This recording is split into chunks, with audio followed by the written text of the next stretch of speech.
नमस्कार दोस्तों, स्वागत है आपका हमारे इस YouTube चैनल में। दोस्तों, आप देख रहे हैं जैसे कि भिंडी अब हमारी बहुत अच्छी तैयार होने लगी है। लेकिन इसके साथ ही आपको बताना चाहूँगी कि जो लोग भी भिंडी लगाने के शौकीन हैं या जो चाहते हैं कि भिंडी हमें बिल्कुल जुलाई अगस्त तक के हमें मिलते रहे, तो इसके लिए आपको क्या करना है, समय समय पर बीजों को बिल्कुल लगाते चले जाना है। साथ ही आपको बताना चाहूँगी कि भिंडी में आप जितनी ज़्यादा मात्रा में खाद और पानी डालेंगे, भिंडी जो है वो उतनी ही अच्छी होती चली जाएगी। भिंडी एक ऐसा पौधा है जिसमें कीट जो है वो बिल्कुल नहीं लगते हैं। जो नए गार्डनर्स हैं, जो चाहते हैं कि वो सब्जियां लगाएं, तो मैं आपसे कहना चाहूँगी आप 1-2 कंटेनर भिंडी के पौधे आप लगा लीजिए। जैसे अभी आपने देखा कि हमने कंटेनर से भिंडी की हार्वेस्टिंग ली, लेकिन साथ ही आपको बताना चाहूँगी हाल ही में हमने एक वीडियो शेयर किया था और आप लोगों से बताया था कि हमारे यहाँ बहुत ज़्यादा ओले गिरे थे और ओले कंटिन्यू 1 नहीं 2 बार 3 बार हमारे यहाँ गिरे। उसमें हमारे बहुत से भिंडी के पौधे जो हैं वो ख़राब हो गए थे। इस तरीके से जो इनकी मेन ब्रांच थी वही टूट गई थी पूरी, और ये देखिए साइड ब्रांचेस ये निकलना शुरू हो गई है। लेकिन ओले की वजह से जब पौधे ख़राब हो गए उनको तो मैंने सुधारा, लेकिन आपके जब क्यारी में जो भिंडी के पौधे होंगे और उनका ग्रोथ हो ही नहीं रहा होगा और भिंडी भी बहुत अच्छी नहीं आ रही है, तब आप क्या करेंगे? सबसे पहले तो आप क्या करिए, भिंडी के पौधे की गुड़ाई कर लीजिए। जैसे कि मैंने अभी इसको अच्छी तरीके से बिल्कुल हार्वेस्टिंग ले ली, और हार्वेस्टिंग के साथ में मैंने उसके बाद तुरंत आकर अपनी क्यारी को इस तरीके से गुड़ाई कर लिया। गुड़ाई के बाद में आपको तुरंत क्या करना है, पौधे में खाद डालना। तो अगर आपके यहाँ पर पौधे नहीं बढ़ रहे तो आपको क्या करना है, सबसे पहले हर 10 दिन में उनकी हल्की सी गुड़ाई करिए। चाहे वो कंटेनर हो, चाहे वो क्यारी हो, जो भी स्थान हो, उसको आपको गुड़ाई बराबर करना है। गुड़ाई करने के बाद में आपको क्या करना है, खाद डाल देना है। खाद कौन सी डालेंगे? खाद हम ऐसी डालेंगे इसमें जिससे पौधे का ग्रोथ फास्ट हो। आप देख रहे हैं मई का मंथ है और ये देखिए बीच में पॉकचई साग है। पॉकचई साग कैसे, इसे हमने लगाया नहीं है। जो पौधों से बीज झड़ जाते हैं ना, वही बीज इसमें देखिए गिरे हैं, और अभी हमने देखा जब गुड़ाई करने जा रहे हैं तो यहाँ पॉकचई साग जो है वो निकली हुई है। अब इस मई के मंथ में सोचिए आप ही कि इस तरीके की जब सब्जियाँ होने लगती है ना, तो आप अपने गार्डन का बहुत ज़्यादा केयर करते हैं। तो चलिए अब हम आपको बता रहे हैं इसमें आपको क्या खाद डालना है। सबसे पहले आप क्या करिए, आपके किचन का जो भी वेस्ट निकल रहा है, ये देखिए इसमें आपको टमाटर दिख रहे हैं, हमारे गार्डन के चेरी टमाटर है, इसमें आपको कोई खाद नहीं डालनी है। आप भिंडी के पौधे का बहुत फास्ट ग्रोथ चाहते हैं, बहुत ही फास्ट ग्रोथ, तो आपको सिर्फ एक काम करना है, मिट्टी को इस तरीके से हमेशा गीली, और गीली के बाद में अगर कोई खाद है तो किचन वेस्ट में ही आप इस तरीके से किचन वेस्ट को गलाकर और आप अपने पौधों में बिल्कुल डालते चले जाइए। आप देखिएगा आपके पौधे बढ़ते चले जाएंगे और आपको ये सब्जी जो है वो बिल्कुल प्रतिदिन भिंडी जो है वो आपको मिलते चली जाएगी। और जैसे आप जानते हैं मंथ जो है वो मई का चल रहा है, लेकिन टमाटर जो है वो कुछ पौधे तो हमने फेंक दिए हैं, लेकिन कुछ पौधे फिर से हरे भरे हो रहे हैं और इस तरीके से टमाटर जो है समय समय पर दे रहे हैं। आपको बताना चाहूँगी, आप अगर ठंडी जगह में रहते हैं और अगर आपके गार्डन में अभी टमाटर हो रहे हैं ना, तो आप इसमें सरसों खली बिल्कुल डालिए। सरसों खली से ही मात्र टमाटर जो है वो बहुत अच्छे हो जाएंगे। अभी हमने कुछ टमाटर की हार्वेस्टिंग करी है, लेकिन आपको इस टमाटर के पौधे की खासियत बताना चाहूँगी। इसे मैंने छाँव में रखा है और छाँव में रखने ये प्रतिदिन हर दूसरे तीसरे दिन मुझे ये टमाटर जो है वो देते चले जाते हैं। मैं आके इनमें खाद डालती हूँ और ये वापस पक जाते हैं। हाँ, इसमें किचन वेस्ट अब नहीं डालती, क्योंकि अब मुझे सिर्फ इसमें टमाटर की ज़रूरत है, लताओं की नहीं, और लताएँ तो ऑलरेडी इसमें बहुत है। और ये देखिए अभी भी इसमें बहुत ज़्यादा टमाटर है, तो मैंने क्या किया, चेरी टमाटर को बिल्कुल संभाल के अभी रखा हुआ है। अगली चीज़ है हमारी करेले, और आपको करेले के बारे में बताना चाहूँगी। करेले के नए बीज फिर से एक बार लगेंगे, और जो करेले के बीज आप लगाएंगे तो आप देखेंगे कि वो जो करेले हैं वो अक्टूबर नवंबर तक बहुत अच्छे फल देंगे। अब जो है ये जैसे जैसे पौधा पुराना होगा, अगर आपके पौधे पुराने हो गए हैं और करेले थोड़े से टेढ़े मेढ़े भी अगर हो रहे हैं, लेकिन अगर आपने नया पौधा नहीं लगाया है तो आप कोशिश करिए कि उस पौधे को अभी कुछ दिनों तक के इसी तरीके से रहने दीजिए, क्योंकि करेले का पौधा ऐसा होता है, एक बार फसल देता है और देने के बाद कुछ दिनों के लिए रुक जाते हैं और फिर से ये हरे भरे होकर और फल देना चालू कर देते हैं। जैसे आपको बताना चाहूँगी कि हमारे यहाँ जिस तरीके का मौसम खराब हुआ था, तो उसमें क्या हुआ कि यहाँ से पूरे अनार जो थे, क्योंकि ये लता नीचे की ओर थी और पूरे अनार इसमें से झड़ गए थे। लेकिन अब आपको बताना चाहूँगी वो डाल जो है वो पूरी तरीके से डैमेज हो गई है, और जब एक डाल डैमेज हो जाती है तो उसके बाद बेहतर है कि उसकी आप प्रूनिंग कर दीजिए, नहीं तो क्या होगा, आपके जो फल हैं वो बहुत अच्छे नहीं आएंगे। जैसे हमने आपसे कहा कि ये जो अनार का पौधा है ये ठंड से फल देना शुरू करता है और जहाँ तक हो सके साल भर थोड़े थोड़े देता रहता है, लेकिन बहुत तेज़ जब ठंड आ जाएगी तो कुछ दिनों के लिए ये फल देना बंद कर देता है। तो आपको क्या करना है, इसे समय समय पर बिल्कुल इस तरीके से प्रूनिंग करते जाइएगा, तो आप देखिएगा कि अनार बहुत अच्छे आएंगे। अनार इन नई डालों में बिल्कुल भी नहीं आते हैं, वो ज़्यादातर साइड से पुरानी डालों से ही अनार जो है वो निकलते हैं। तो इस तरीके से आप इनकी हल्की हल्की कटिंग जो है वो करिए। इस कटिंग के बाद हम आपको बताएंगे कि अनार जो है वो आप देखिएगा कि इसमें जब निकलेंगे तो हम आपको फिर से एक बार बताएंगे कि इस प्रूनिंग के बाद आप देखिए अनार कितने अच्छे निकल चुके हैं। प्रूनिंग के बाद में इसमें अगला काम क्या होगा, अगला काम होगा आपका इसमें खाद डालना। खाद इसमें क्या करिए, इसकी मिट्टी को गोड़ाई करिए। मिट्टी की गोड़ाई करने के बाद में आप जो है इस अनार के पौधे में गोबर और सरसों खली को डाल दीजिए। गोबर सरसों खली के साथ ही इसमें मैं आपको बताना चाहूँगी कि आप इसमें थोड़ा सा आयरन पाउडर डालिए या कोई कील डालिए दीजिए। हमने इसके पहले एक वीडियो शेयर किया हुआ है अनार का, आप वो देखकर भी इसको पूरी तरीके से खाद डाल सकते हैं। जैसे कि इस वक्त हमारे पौधे में पूरे अनार भरे हुए हैं और इस वक्त इसमें हमने कंप्लीट खाद, जो पहली खाद है वो हमने इसमें पूरी डाल रखी है, इसलिए अभी हमें इसमें खाद देने की ज़रूरत नहीं है।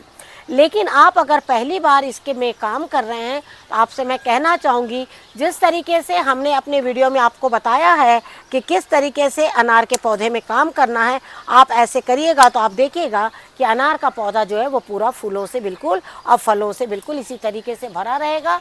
और समय समय पर आपको एक एक दो दो अनार जो है वो प्रतिदिन, क्या सप्ताह में आपको 3 से 4 5 अनार इस तरीके से बिल्कुल मिलते रहेंगे। लेकिन साथ ही आपको बताना चाहूँगी इस अनार के बारे में कि ये अनार कौन सा, ये अनार का जो नाम है वो गणेश अनार है।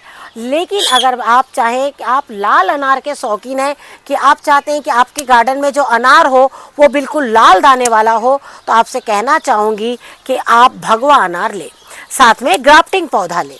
ग्राफ्टिंग पौधे के साथ में जब आप लेंगे तो आप देखेंगे अनार बहुत जल्दी आ जाएंगे।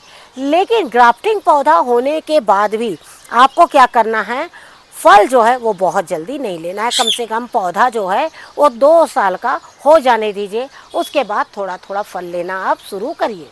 आपने देखा कि हमने अभी इसकी प्रूनिंग करके आपको बताई, और आपको बताना चाहेंगे ये देखिए इस तरह से पक्षी जो है, जब अनार जब फट गए थे ओले गिरने से और जो हमें पता नहीं लगा, तो कुछ तो हम तोड़ते चले जा रहे हैं, लेकिन कुछ जो उसमें रह गए हैं वो इस तरीके से पक्षियों को भी मौका मिल गया खाने का। लेकिन आपको बता रही हूँ, अब आपने प्रूनिंग कर ली, अब आपको क्या करना है, इसमें आपके अनार लगे हुए हैं पौधे में, आपको इसमें न्यू ब्रांचेस अभी नहीं चाहिए। आपको इसमें क्या चाहिए, इस अनार में मिठास चाहिए, चाहे वो सफ़ेद अनार हो या फिर लाल अनार हो।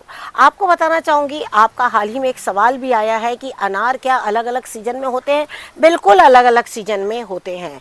जैसे कि ये जो अनार है हमारा जनवरी से फलना शुरू हो जाता है और ये पूरी गर्मियों में फल देता है, जबकि दूसरा अनार हमारा गर्मियों में ही उसके फूल आ रहे हैं और वो बारिश और ठंड तक के फलेंगे, है ना। तो अनार जो है अलग अलग 3 सीजन में अनार के जो है वो फल आते हैं।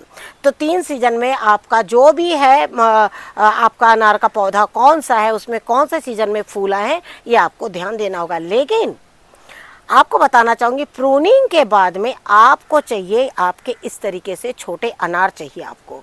तो आपको क्या करना है, सबसे पहले आपने प्रूनिंग कर ली, प्रूनिंग के बाद जो भी नीचे से लताएं आती है, इन लताओं को बिल्कुल निकालते चले जाइए, नहीं तो अनार का पौधा नीचे से ही बहुत घना हो जाएगा और फल की जो मात्रा है वो कम हो जाएगी। अब आपको क्या करना है, सबसे पहले आप और आपको एक चीज़ और दिखा देती हूँ। देखिए ये तो मैंने अभी ये जो मल्चिंग, मैं ज़्यादातर आपने देखा होगा अनार के पौधे में बहुत देसी मल्चिंग करती हूँ मैं। गार्डन की जो भी साग निकलती है उस साग से इस मिट्टी को मैं ढक देती हूँ। और ढकने का फ़ायदा ये होता है कि ये देखिए, आप अगर आपके कंटेनर में भी अनार लगा हो ना, तो आपको मैं बताना चाहूँगी आपके गार्डन से जो भी, जैसे बंद गोभी ख़राब हो गई है, कोई साग के पत्ते ख़राब हो गए हैं, वो बड़े पत्ते हो गए हैं, पक चुके हैं, तो अभी आप उसको खाने के लिए तो इस्तेमाल नहीं करेंगे। आपने देखा होगा हार्वेस्टिंग में हम हर चीज़ की हार्वेस्टिंग कर लेते हैं। और आप देख रहे हैं मिट्टी इतनी भुरभुरी, जानते हैं क्यों है? क्योंकि ये सारी पत्तों की खाद है। पत्ते की खाद हमेशा ऐसी ही होती है जो बहुत ढीली बन जाती है। और साथ में आप देख रहे हैं इसमें मॉइस्चर किस तरीके से बना हुआ। हालांकि जिस वक्त मैं भी वीडियो शेयर कर रही हूँ बिल्कुल बहुत तेज़ धूप है, और तेज़ धूप होने की वजह से कुछ में हम खाद डालेंगे और कुछ में हम खाद आपको नहीं बताएंगे। जैसे भिंडी में आपने देखा हमने 2-4 पौधों में डाला और बाकी में हमने खाद जो है वो छोड़ दिया, उसे हम शाम को डालेंगे, है ना। अब देखिए अनार के पौधे के नीचे काफ़ी छाँव है, काफ़ी शीतलता बनी हुई है। आपको क्या करना है, जब अनार पूरे फले हुए हैं हल्की मिट्टी हटाना है, आपको ज़्यादा मिट्टी नहीं हटाना है। मिट्टी हटाने के बाद में इसमें आप कौन सी खाद डालेंगे? इसमें आप जो खाद डालेंगे वो डालेंगे सरसों खली और गोबर की खाद। अब सरसों खली और गोबर की खाद जब जाती है ना दोनों मिलके, तो आपको बताऊंगी कि जो फल है ना बहुत अच्छे मीठे दानों से भरे हुए इस तरीके से आते हैं। अब ये देखिए वापस मैं इसके ऊपर में मिट्टी चढ़ा दूंगी। तो इस तरीके से आज आपको हम ज़्यादातर हम कोशिश यही करेंगे कि आपको हर पौधे में हार्वेस्टिंग के साथ साथ उसकी जानकारी पूरी दें। अब ये देखिए, अब मिट्टी को ना अंदर ठंडक ही बनी रहेगी, उसे धूप का उतना असर नहीं होगा क्योंकि खाद के ऊपर में वापस हमने मिट्टी डाल दी। अब हमारी ये जो ऊपर की जो मल्चिंग है ये देखने में ज़रूर गंदी लग रही है, लेकिन सारी पत्तों की खाद है ये। कुछ डंडे जो हैं वो बाद में गल जाते हैं, और इस तरीके से मैंने पूरा इसे डाल दिया है। बस आप उसकी मल्चिंग किसी भी तरीके से करके रखिए। बाद में जब पत्ते गिर जाते हैं इस तरीके से डालें जो होती हैं उनको निकाल कर आप साइड में फेंक दीजिए, और फिर वापस ये पत्ते जो है पूरे गल जाएंगे। तो चलिए अब अगला पौधा भी आपको दिखाते हैं। अगली चीज़ है हमारे बैगन के हार्वेस्टिंग। और आपने देखा कि अभी हमने आपको अनार के पौधे के बारे में बताया। हम इसी तरीके से आपको मिली जुली चीज़ें बताते चले जा रहे हैं जिससे कि आप अपने पौधों पर काम कर सकें। आपको साथ ही बताना चाहूँगी कि बैगन के पौधे लगाने के लिए कोई समय नहीं होता है, उन्हें आप बिल्कुल पकाते जाइए और अपने गार्डन में लगाते चले जाइए। जैसे अभी आपने देखा कि हमने छोटे छोटे कंटेनर से आपको बैगन तोड़ते हुए दिखाए, और अब आपको बताना चाहूँगी ये फिश कंटेनर, ये तो आपने हमेशा देखा हम इसमें पौधों को लगाते हैं। और अब आप देख रहे हैं ये इस पौधे का ग्रोथ। लेकिन आपको मैं बताना चाहूँगी हाल ही में एक वीडियो शेयर किया है मैंने जो सीवीड और हमारे घर की खाद, और वो वीडियो आप ध्यान से देखिएगा। और हमने दोनों खादों के फ़ायदे और नुकसान और किस तरीके से डालना वो सारी चीज़ हमने बताई है। आप एक बार उस तरीके से पौधे को डालिए। जैसे अभी आपने देखा कि हमने फिश कंटेनर से आपको दिखाया, उसमें मात्र हमारे 2 ही बैगन के पौधे हैं क्योंकि वो मक्कों के साथ में लगे हुए थे। और ये देखिए हमने नए पौधे इसमें लगा रखे, और इनका ग्रोथ देखिए। पौधे का ग्रोथ इस तरीके से होना चाहिए। अब उनके लगाने का तरीका क्या है वो हम आपको दिखा रहे हैं। अब आप देखिए हमने ये नए पौधे लगाए हैं क्योंकि पुराने पौधों में बैगन जो है वो अपने आप कम हो जाते हैं, और नए पौधे जो है फिर से बहुत अच्छे से बैगन देंगे। अभी मई का मंथ है, आप चाहे बीजों से लगा लीजिए इन्हें। बीजों से लगाए हुए पौधे मई के मंथ में बहुत अच्छे तैयार होंगे, क्योंकि ये जून में बहुत अच्छे से, जुलाई के महीने में आपको थोड़ा फल दे देंगे, अगस्त में ये रुक जाएंगे क्योंकि बहुत तेज़ बारिश होगी तो बैगन कुछ रुक जाते हैं। लेकिन पौधों में अगर आप सही ध्यान देंगे, बारिश आने से पहले अगर आप नीम का इस्तेमाल कर लेंगे मिट्टी में, तो आपकी मिट्टी में कीड़े जो है वो नहीं लगेंगे। लेकिन आपको बताना चाहूँगी, आप देख रहे हैं इसमें मिट्टी बहुत कम है। ये आपको टंकी बहुत बड़ी लग रही है लेकिन इसमें 4 इंच से ज़्यादा की मिट्टी नहीं है, बहुत कम मिट्टी है इसमें। ये देखिए, आपको बताना चाहिए मिट्टी देखिए कितनी ढीली बनी हुई है। देखिए 4 से 5 इंच की मिट्टी है, उससे ज़्यादा मिट्टी नहीं है। और हमारे मिट्टी डालने का तरीका क्या है वो बता रहे हैं आपको। अब ये पौधा जैसे ही थोड़ा सा बड़ा होगा, और बड़ा होने के बाद में हम क्या करेंगे, इसमें मिट्टी डालेंगे। मिट्टी हम इसमें 2 इंच की और मिट्टी डालेंगे, यानी ये पौधा हमारा यहाँ तक जो है बिल्कुल मिट्टी से डल जाएगा। उसके बाद इसका ग्रोथ बहुत अच्छा होगा। लेकिन अब अगर आप चाहते हैं कि आपके बैगन के पौधे जो है ना वो बहुत तेज़ी से ग्रो करें, इनके पत्ते बहुत अच्छे आए, तो अब आपको क्या करना है, इसमें जो है किचन वेस्ट को, जो अभी हमने भिंडी के लिए खाद बताया, वही खाद आप इसमें डालिए। क्योंकि अब हमें क्या करना है, बैगन के पौधों को एक स्वस्थ खाद देना है और साथ में उसकी ग्रोथ हमें चाहिए। जब ये बढ़ जाएगा, बढ़ने के बाद में तभी हम इसमें मिट्टी डाल पाएंगे, क्योंकि अभी हम मिट्टी डालेंगे तो मिट्टी ऊपर आ जाएगी और पौधा गल जाएगा। अब आपको हमने अभी आपको दिखाया था कि किस तरीके से आपको खाद को डालना। देखिए इस तरीके से आप इसमें खाद डालिए। आपको बताना चाहूँगी, इस खाद में सब कुछ होता है। प्याज के छिलके होते हैं, लहसुन के छिलके होते हैं, कुछ मिर्च होती हैं, कुछ टमाटर है, इस तरीके की चीज़ें हैं। इसमें क्या है ना, कीट भी जो नहीं लगते, हल्की हल्की महक जो होती है एक बनी रहती है, उससे क्या होता है, चींटियाँ नहीं आती है। और इस तरीके से आप डाल दीजिए। अगर आपके यहाँ बहुत तेज़ धूप है तो शाम को डालिए, अगर हल्की धूप है तो आप इसको सुबह में डालिए। इस तरीके से आप डालते हैं। मैंने अभी इसमें दोपहर में डाला है, हालांकि जैसे 11 साढ़े 11 बजे का टाइम हो रहा है और अभी डाला है। डालने की वजह ये है कि यहाँ हमारे पूरे नेट लगा हुआ है, पूरे पौधे, ऊपर के पौधों से पूरी छांव बनी हुई है और ये जगह जो बहुत हल्की है। मिट्टी कैसे रखना है आपने देखा, गीली मिट्टी है, और गीली मिट्टी के बाद में आप इसमें इस तरीके से खाद डालिए। आपको बताना चाहूँगी कि एक पौधा तो ओले से पूरा खराब हो गया है। आप देख सकते हैं किस तरीके से पूरी पत्तियाँ टूट गई, लेकिन बोलते ना वो ओले गिरने का क्या डायरेक्शन था कि ये जो पपीता है मेरा बच गया। और ये जो पपीता है आप देख सकते हैं कि कितना अच्छा बिल्कुल पककर तैयार हुआ है। आज मैं इसकी हार्वेस्टिंग ले रही हूँ, लेकिन आपको बताना चाहूँगी कि इसमें बहुत से पपीते जो हैं हमारे आए हैं। और जब पपीते इतने बड़े हो जाते हैं ना, तो आपको बताना चाहूँगी वो पपीते बिल्कुल बढ़ जाते हैं। लेकिन आप सोच रहे होंगे कि इस पपीते को मैंने इतना आड़ करके, ये देखिए डमकिन से पूरे ये बड़े बड़े पौधे मैंने लगा रखे। मैंने इसके तने को भी बिल्कुल ढक के रखा है, क्योंकि टेरेस पे क्या होता है ना, जब बहुत छोटा एक कंटेनर है और एक छोटे कंटेनर में जब हमें इस तरीके के फल मिलते हैं ना, तो हमें क्या करना होता है, उसका बहुत अच्छी तरीके से प्रोटेक्शन करना होता है। साथ ही बताना चाहूँगी कि पपीते के पौधे जो है वो गर्मियों में ही लगते हैं। और गर्मियों में लगने की वजह कि गर्मियों में क्या होता है, पपीते के पौधे जो है वो ज़्यादा पानी नहीं लेते हैं, और पानी लेते हैं लेकिन बहुत ज़्यादा बारिश में जब उसमें पानी हो जाएगा तो वो क्या हो जाता है कि पपीते के जो आपके पौधे छोटे छोटे गल जाते हैं। इसीलिए कोशिश करिए कि उन्हें गर्मी में ही उनके पौधों को लगाइए। हमने बहुत से पौधे ऐसे हैं जो अपने लगा दिए हैं। साथ ही आप देख रहे हैं कि मैंने जो इसकी मल्चिंग है बिल्कुल साग से ही करके रखी हुई थी। और ये देखिए पूरी इसमें पालक साग है। समय समय पर मैं इन्हें कभी कभी तोड़ लिया करती हूँ। कुछ मिर्च के पौधे लगा दिए थे, लेकिन अब जो छोटे फल हैं अब उनका पकना बहुत बड़ा होना बहुत ज़्यादा ज़रूरी है। हालांकि गर्मी है, लेकिन गर्मी हो या सर्दी, आप जब भी किसी फल की हार्वेस्टिंग करते हैं, हार्वेस्टिंग के तुरंत बाद आपका काम है उनकी खाद डालना। अब इसकी गोड़ाई नहीं हो सकती, गोड़ाई हमें करना भी नहीं है, कारण कि हमने इस पौधे की पूरी मिट्टी हटाकर नई मिट्टी के साथ में ही हमने इस पौधे को तैयार करके और लाकर यहाँ रखा था। उसके बाद हमारे ये सारे फल जो है वो बनना शुरू हुए हैं। अब हमें क्या करना है, इसे थोड़े थोड़े दिनों में खाद देते चले जाना है, जिससे कि ये पपीते बड़े हों और ऊपर के जो डाल हैं इनमें भी पपीते जो आ सके।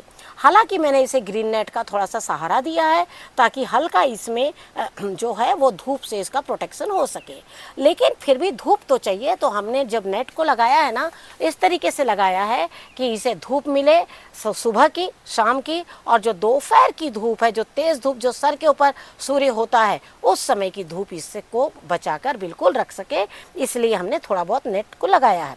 आशा करती हूँ आज का वीडियो आपको ज़रूर पसंद आया होगा। वीडियो पसंद आए तो उसे लाइक और शेयर जरूर कीजिए। Thank you very much. नमस्कार, जय हिंद, जय भारत।